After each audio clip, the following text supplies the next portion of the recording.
रूस और यूक्रेन के युद्ध में एक नया टर्नआउट आ गया है। नया टर्नआउट ये है कि रूस ने आरोप लगाया है कि अमेरिका और यूक्रेन मिलकर बायोलॉजिकल वेपन पर काम कर रहे हैं, यानी कि लंबे समय से काम चल रहे थे।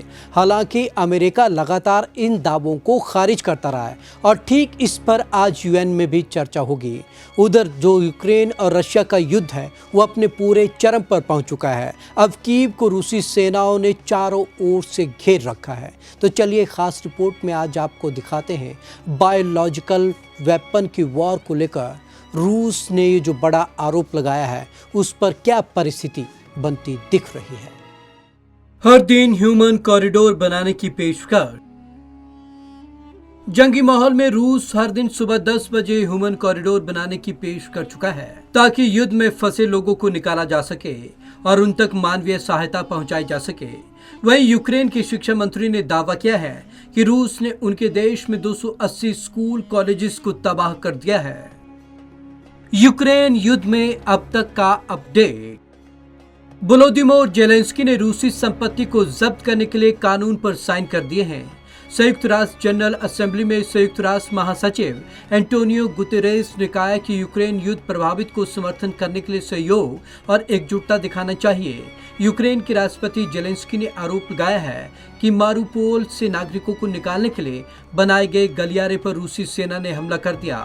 अमेरिकी उपराष्ट्रपति कमला हैरिस ने यूक्रेन युद्ध से प्रभावित हुए नागरिकों की मदद के लिए 5.3 करोड़ डॉलर की मदद देने की घोषणा की है। उधर रूस के डिप्टी पीएम ने भारत के पेट्रोलियम मंत्री हरदीप सिंह पुरी से ईंधन ऊर्जा प्रोजेक्ट्स में सहयोग और रूस की यूनिवर्सिटीज में भारतीय छात्रों की स्टडी पर बात की है। कीव के और करीब पहुंची रूसी सेना।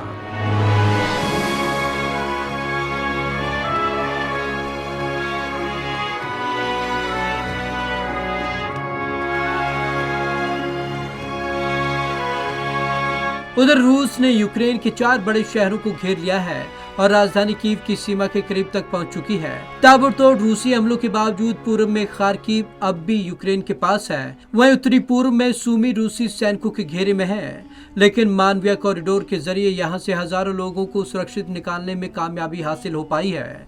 इसके अलावा राजधानी कीव भी अभी यूक्रेन के पास है। कीव पर रूस की पैनी नजर है और शहर की सीमा पर चारों ओर से रूसी सैनिकों के वाहन देखे जा सकते हैं। पिछले 2 दिनों में यूक्रेन के सूमी और कीव में 80,000 लोगों को निकाला गया। कमला हैरिस की हंसी पर विवाद। अमेरिका के उपराष्ट्रपति यूक्रेन युद्ध के कारण हंगरी में शरणार्थी संकट पर प्रेस कॉन्फ्रेंस के दौरान किसी बात पर हंसी। इस बीच यूक्रेन के राष्ट्रपति ज़ेलेंस्की की पूर्व प्रेस सचिव यूलिया मेडल का एक ट्वीट चर्चा में आ गया। उन्होंने लिखा, यदि हैरिस अमेरिका की राष्ट्रपति बनती हैं तो यह त्रासदी होगी। हालांकि इस पर विवाद बढ़ा तो उन्होंने ट्वीट डिलीट कर दिया। अमेरिका अपनी सेना यूक्रेन नहीं भेजेगा। अमेरिका ने कहा कि रूस के खिलाफ युद्ध लड़ने के लिए अमेरिकी सेना को यूक्रेन भेजने की उसकी कोई मंशा नहीं है। व्हाइट हाउस के प्रेस सचिव जेन साकी ने कहा कि हमारा यह आंकलन इस बात पर आधारित है कि किस तरह विश्व युद्ध को टाला जाए। उधर अमेरिकी राष्ट्रपति जो बाइडेन ने तुर्की के राष्ट्रपति तैयब एर्दोगन से रूस यूक्रेन युद्ध को लेकर बात की। इसमें रूस को युद्ध के लिए जिम्मेदार ठहराने के लिए लगातार बनाए जा रहे अंतर्राष्ट्रीय दबाव के महत्व को लेकर भी चर्चा हुई। परमाणु सुरक्षा पर यूक्रेन रूस में बना संपर्क। सुरक्षा में अंतर्राष्ट्रीय परमाणु ऊर्जा एजेंसी को सूचित किया गया है कि उसका चेर्नोबिल न्यूक्लियर पावर प्लांट से संपर्क पूरी तरीके से खत्म हो गया है। गौरतलब है कि इस प्लांट पर रूसी सेना ने कब्जा कर लिया है। एजेंसी के director general Rafael Mariano Grossi ने ट्वीट कर ये जानकारी दी। हालांकि उन्होंने कहा कि एजेंसी परमाणु सुरक्षा को लेकर रूस और यूक्रेन के बीच उच्च स्तर पर संपर्क स्थापित कर चुकी है। Bureau report, Punjab Kesari TV. Bharat के लिए राहत भरा दिन इसलिए रहा क्योंकि सूमी से फंसे भारतीयों को निकालकर पोलैंड स्थापित किया गया था और पोलैंड से अब एयर इंडिया का विमान इन सभी छात्रों को लेकर दिल्ली सकुशल पहुंच गया है। यानी कि भारत के लिए भी यहां पर राहत भरी खबर है। तो आज की इस खास रिपोर्ट में बस इतना ही। विवेक शर्मा को दीजिए इजाजत। नमस्कार।